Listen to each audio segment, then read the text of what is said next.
Hello friends, welcome back to Anvesha channel. आज हम लोग पढ़ेंगे अलंकार संप्रदाय। ठीक है, इस टॉपिक को हम लोग पूरे विस्तार से पढ़ेंगे। ठीक है, ये यूजीसी नेट के पाठ्यक्रम में ये टॉपिक है, तो हम लोग इस टॉपिक को पूरे डिटेल से पढ़ेंगे। ठीक है, चलिए पढ़ना स्टार्ट करते हैं। अलंकार संप्रदाय। ठीक है, भारतीय काव्य शास्त्र की परंपरा में अलंकार संप्रदाय का विशेष महत्व है। ठीक है, तो भारतीय काव्य शास्त्र की परंपरा में अलंकार संप्रदाय का विशेष महत्व है।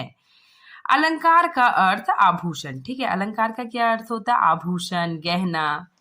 ठीक है, आगे देखिए, अलंकृत या आभूषित करने वाले साधन से ही अलंकार का सामान्य अर्थ लिया जाता है। ठीक है, तो जो अलंकृत और आभूषित करने वाले जो तत्व होते हैं वे अलंकार कहलाते हैं। ठीक है, देखिए, प्रारंभ में काव्य शास्त्र के नाम के साथ अलंकार शब्द का प्रयोग करते हुए संस्कृत आचार्यों ने कई ग्रंथ लिखे। ठीक है, तो संस्कृत आचार्यों ने कई ग्रंथ लिखे।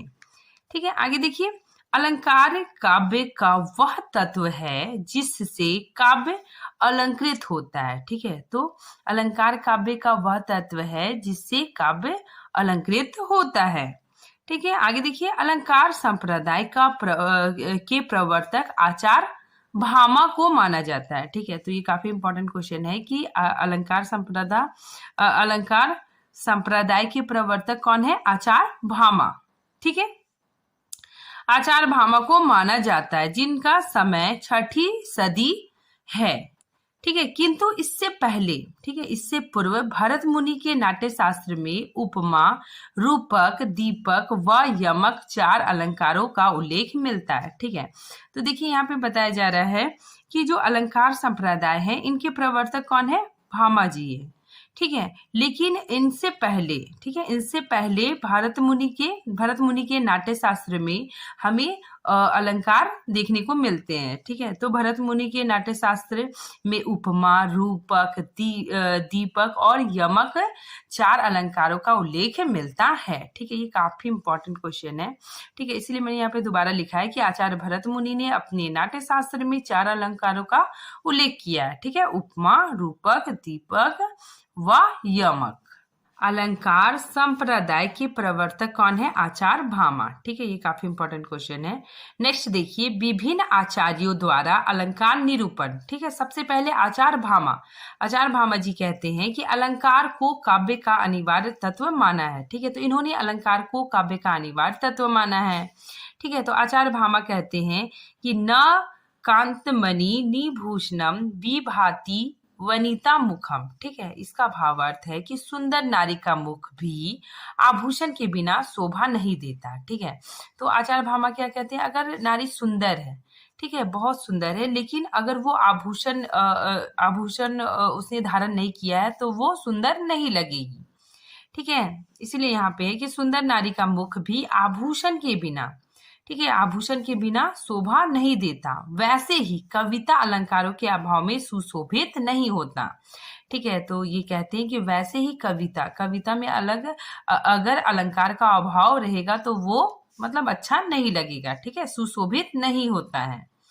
ठीक है, आगे देखिए, इन्होंने सभी अलंकारों के मूल में वक्रोक्ति को माना है। ठीक है, तो ये काफी इंपॉर्टेंट है कि आचार्य भामा जी ने वक्रोक्ति को भी मान्यता दी है। ठीक है, देखिए, लोक की सामान्य सीमा का अतिक्रमण करने वाली चमत्कारपूर्ण वाणी को अतिशोक्ति कहा है। ठीक है, तो इन्होंने अतिशोक्ति को भी महत्व दिया है।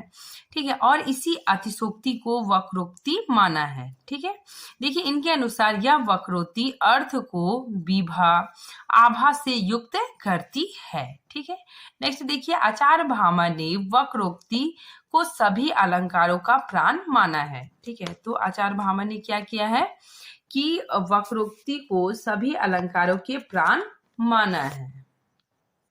अब हम लोग देखते हैं आचार्य दंडी। ठीक है, दंडी जी क्या कहते हैं कि अलंकार को परिभाषित करने का प्रथम प्रयास आचार्य दंडी ने किया। ठीक है, तो अलंकार को परिभाषित करने का प्रथम प्रयास किसने किया था? आचार्य दंडी ने। ठीक है, इसके प्रवर्तक तो भामा है, लेकिन प्रथम प्रयास आचार्य दंडी ने किया था। ठीक है, इन्होंने काव्य की शोभा में वृद्धि करने वाले, ठीक है, काव्य की शोभा में वृद्धि करने वाले सभी धर्मों को अलंकार माना है। ठीक है, तो इन्होंने क्या किया? सभी धर्मों को अलंकार माना है। काव्य शोभाकरण धर्मार्थ अलंकारम प्रच्छति। ठीक है, मतलब अर्थात वे काव्य की शोभा बढ़ाने वाले धर्मों को अलंकार कहते हैं। ठीक है, तो आचार्य दंडी क्या कहते हैं कि काव्य की शोभा बढ़ाने वाले धर्मों को अलंकार कहते हैं। ठीक है, अब हम लोग नेक्स्ट पढ़ते हैं आचार्य वामन। ठीक है, देखिए, दंडी के मत का विरोध करते हुए वे कहते हैं कि काव्य के शोभा कारक धर्म गुण है। ठीक है, तो ये क्या कहते हैं? काव्य के शोभा कारक धर्म गुण है। ठीक है, गुण को इन्होंने ज्यादा इंपॉर्टेंट दिया है। तथा अलंकार उस शोभा कारक धर्म को संवर्धन करने वाला हेतु है। ठीक है, देखिए यहाँ पे आपको अच्छे से समझ में आएगा। देखिए, रीतिवादी आचार्य वामन ने इस परिभाषा को अस्वीकार करते हुए इसे गुण के संदर्भ में प्रयुक्त किया है। ठीक है, तो इन्होंने गुण के संदर्भ में इसको प्रयुक्त किया है। ठीक है, ये कहते हैं कि काव्य शोभांश कर्तु धर्म गुणा। ठीक है, अर्थात गुण काव्य के शोभा कारक धर्म है। ठीक है, तो गुण काव्य का शोभा कारक धर्म है और अलंकार उसके वर्धक है। ठीक है, तो अलंकार उसको बढ़ाने वाले हैं। ठीक है, नेक्स्ट आगे देखिए, आचार्य वामन ने अलंकार के 2 लक्षण दिए हैं। ठीक है, तो आचार्य वामन जी ने अलंकार के 2 लक्षण बताए हैं। ठीक है, पहला देखिए, अलंकृत अलंकार। ठीक है, मतलब अलंकृत अलंकार मतलब क्या होता है? जो अलंकृत करे वह अलंकार है। ठीक है, नेक्स्ट देखिए, सौंदर्य अलंकार। ठीक है, इसका अर्थ हुआ सौंदर्य ही अलंकार है। ठीक है, तो ये कौन मानते हैं? आचार्य वामन। ठीक है, सर्वप्रथम वामन ने ही अलंकार के 2 भेद किए। ठीक है, तो सबसे पहले इन्होंने ही अलंकार के 2 भेद किए थे, शब्द अलंकार और अर्थ अलंकार। ठीक है, आगे देखिए, अग्नि पुराण में कहा गया है। ठीक है, तो अग्नि पुराण में कहा गया है कि अर्थालंकार रहिता विधवे सरस्वती। ठीक है, इसका अर्थ है अर्थात अलंकारों से रहित कविता। ठीक है, अलंकारों से रहित कविता या सरस्वती। ठीक है, तो अलंकारों से रहित कविता विधवा के समान होती है। ठीक है, ये किसने माना है? आचार्य वामन जी ने माना है। ठीक है, ये कहते हैं कि अगर कविता में अलंकार नहीं रहेगा तो वो मतलब विधवा के समान होती है। ठीक है, देखिए, वामन रीति प्रवर्तक थे, परंतु उन्होंने काव्य में अलंकार की महत्ता पर प्रकाश डाला है। ठीक है, उन्होंने अलंकार को गाहे व सौंदर्य मात्र माना है। ठीक है, आगे देखिए, अग्नि पुराणकार और भोज ने वामन के द्वारा किए गए वर्गीकरण में उभय अलंकार को जोड़कर अलंकार के 3 भेद बताए। ठीक है, तो वामन ने 2 बताया था, लेकिन अग्नि पुराणकार और भोज ने एक और बताया। ठीक है, उभय अलंकार को जोड़कर अलंकार के 3 भेद माने। ठीक है, आगे देखिए, आचार्य जयदेव। ठीक है, ये भी काफी इंपॉर्टेंट है। आचार्य जयदेव ने कहा, अलंकार के बिना कविता उसी प्रकार है जैसे उष्णता के बिना अग्नि। ठीक है, तो ये कहते हैं कि अलंकार के बिना कविता उसी प्रकार है जैसे आग। ठीक है, अग्नि उष्णता।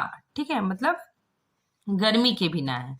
ठीक है, देखिए, ये कहते हैं, असो न मयंते कसमत अनुनालिंकृत। ठीक है, मतलब ये कहते हैं कि जो आचार्य, जो विद्वान अलंकार रहित रचना को काव्य मानते हैं, ठीक है, जिसमें अलंकार नहीं है, ठीक है, तो अगर उसको वो काव्य मानते हैं तो वे अग्नि को भी उष्णता रहित क्यों नहीं मानते। ठीक है, तो ये कहते हैं कि वे अग्नि को, ठीक है, आग को उष्णता मतलब गर्मी, ठीक है, उष्णता रहित क्यों नहीं मानते। ठीक है, अर्थात उष्णता रहित अग्नि के समान अलंकार विहीन काव्य की कल्पना नहीं की जा सकती। ठीक है, तो ये बोलते हैं कि उष्णता रहित अग्नि के समान अलंकार विहीन काव्य की कल्पना नहीं की जा सकती। आगे देखिए, राजशेखर ने वेद को 7वां अंग मानकर उसे वेदांत का उपकारक कहा। ठीक है, उन्होंने सभी अलंकारों की जननी उपमा को कहा। ठीक है, आगे देखिए, अतः संस्कृत काव्य शास्त्र में अलंकार संबंधी दो मुख्य धाराएं निर्धारित हुई। ठीक है, तो संस्कृत काव्य शास्त्र में अलंकार से संबंधित दो मुख्य धाराएं निर्धारित हुई। ठीक है, देखिए कौन कौन। अलंकार काव्य के लिए अनिवार्य तत्व है। ठीक है, ये कौन कौन मानते हैं कि अलंकार काव्य के लिए अनिवार्य तत्व है। इस धारणा को मानने वाले आचार्य कौन कौन है, देखिए, भामा, दंडी, वामन, अग्नि पुराणकार, कुंतक, ठीक है, कुंतक भी है, और जयदेव आदि प्रमुख हैं। ठीक है, दूसरा देखिए, अलंकार काव्य के बाह्य शोभाकार धर्म है। ठीक है, मतलब बाहरी रूप से शोभा का है। ठीक है, शोभाकार धर्म है। इस धारणा को मानने वाले आचार्यों में आनंद वर्धन, ठीक है, अभिनव गुप्त, मम्मट, विश्वनाथ और पंडित जगन्नाथ का नाम आता है। ठीक है, अब हम लोग देखते हैं, एक तरफ है अलंकारवादी आचार्य और दूसरा अलंकार विरोधी। ठीक है, ये आचार्य मतलब अलंकार मानते हैं। ठीक है, अलंकार को काव्य का अनिवार्य तत्व मानते हैं। ठीक है, तो देखिए, अलंकारवादी आचार्य कौन कौन है, भामा, दंडी, उद्भट, ठीक है, उद्भट, रुद्रट, भोज, जयदेव, ठीक है, अपच दीक्षित। ठीक है, नेक्स्ट देखिए, अलंकार विरोधी, ये कौन कौन है, कौन कौन आचार्य है, आनंद वर्धन, मम्मट, विश्वनाथ और जगन्नाथ। ठीक है, तो ये मैंने इसको यहाँ पे कैटेगराइज कर दिया है। ठीक है, आगे देखिए, अलंकार संप्रदा के पोषक भामा के टीकाकार उद्भट माने जाते हैं। ठीक है, तो भामा के टीकाकार कौन माने जाते हैं, उद्भट। ठीक है, ये काफी इंपॉर्टेंट क्वेश्चन है।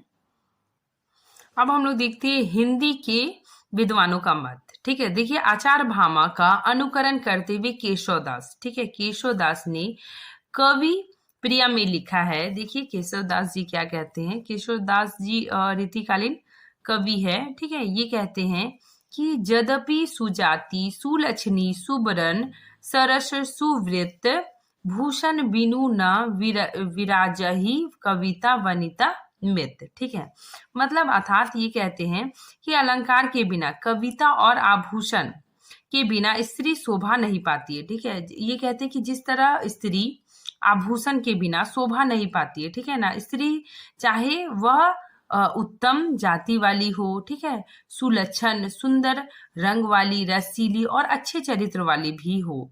ठीक है, लेकिन अगर उसने आभूषण का धारण नहीं किया है तो वो सुंदर नहीं लगेगी। ठीक है, उसी तरह कविता में भी अलंकार नहीं होने से सुशोभित नहीं लगेगा। ठीक है, तो इन्होंने भी सेम बात कही है। ठीक है, आगे देखिए, रीतिकाल में अलंकार को बहुत महत्व दिया गया था। ठीक, नेक्स्ट देखिए, हिंदी के विद्वानों का मत। ठीक है, सबसे पहले हम लोग देखते हैं महावीर प्रसाद द्विवेदी। महावीर प्रसाद द्विवेदी ने क्या कहा है कि अलंकारों का प्रयोग नवयुग की चेतना के अनुरूप बलवत नहीं करनी चाहिए। ठीक है, तो ये मत किसका है, महावीर प्रसाद द्विवेदी जी का।